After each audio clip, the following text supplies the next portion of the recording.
তুমি জানো রঙ্গিনী জামাই আমারে কি বুঝায়? কি কয়? সে আমারে বলে আমি যেন তোমারে চাইপা ধরি সম্পত্তির জন্য, তা না হলে তুমি নাকি দিবা না। তুমি বলে সমস্ত জমি জমা একা ভোগ দখল করবা। এই কথা কইছে শহীদুল? মিলন হবে কতদিনে আমার মনে।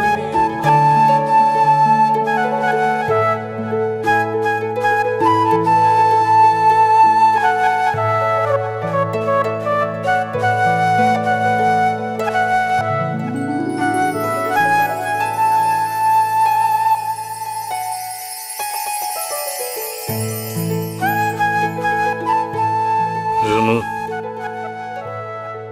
বইন আমার, তোর মনে আছে কিনা জানি না, তুই তখন অনেক ছোট, তোর মনে থাকবার কথা না। মা তোরে খাওয়াইতে নিত, সারা ঘর এই ঘর ওই ঘর দৌড়াদৌড়ি করতো, উঠানে নিয়ে দৌড়াইতো, মারাতে তুই খাইতি না। এমনকি বাপও তোরে খাওয়ানোর চেষ্টা করতো, তুই তারা তো খাইতি না। তুই খালি আমারই ভালোবাসতি, আমি খাওয়াই দিলে তুই আবার তুই খাইতি। সে ভাই হয়ে আমি কিনা ওর খাওয়া আমি আলাদা করে দিস, হাড়ি আলাদা করে দিস। বোন রে, তোর লোক আমি অনেক অন্যায় আচরণ করছি বোন, তুই আমারে মাফ করে দিস, তুই আমারে মাফ করে দিস।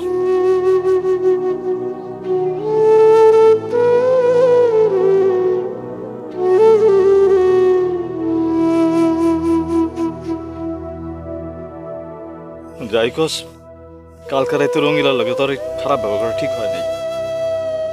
খারাপ ব্যবহার তো করলাম, তাও যায় নাই, আরো করা লাগবে, তাইলে যদি যায়।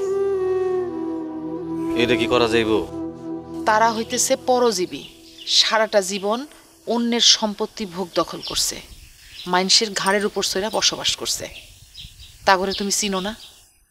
রঙ্গিলা জামাই কথায় ধর, আজ পর্যন্ত কোনো কামাই করতে পারছে, রোজগার করতে পারছে, কোনো চাকরি বাকরি পাইছে? কেমনে চাকরি পাইব?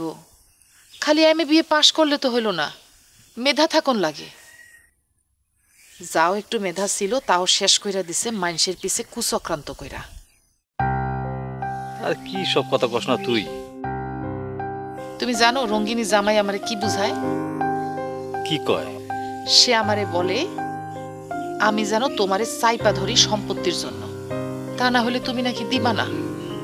তুমি বলে সমস্ত জমি জমা একা ভোগ দখল করবা। এই কথা কইছে শহীদুল? তো আর কইতেছি কি, সে তো এসব কথা বইলে আমগো ভাই বোনের সম্পর্ক নষ্ট করতে চাইতেছে। কত বড় খারাপের খারাপ। কিন্তু আমি এখন কি করুম? কি করবা মানে? তা করে খেয়ে দাও। আরে কইলি হয় নাকি খেদাও? আমার ভাবতে দে, একটু ভাবি।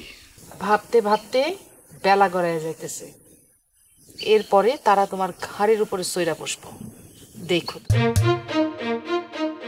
আমি রানুর যখন কি করুম সেটা তো বুঝতেছি না রে।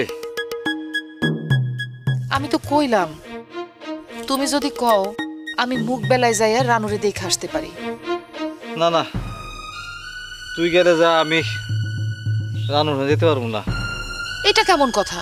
তুমি তোমার মাইয়ার খোঁজ নিবা না? না, ও আমার খাতার থেকে ওর নাম ফালাই দিছি, ও খোঁজ খবর আমি নিতে পারবো না। গেলে তুই যা।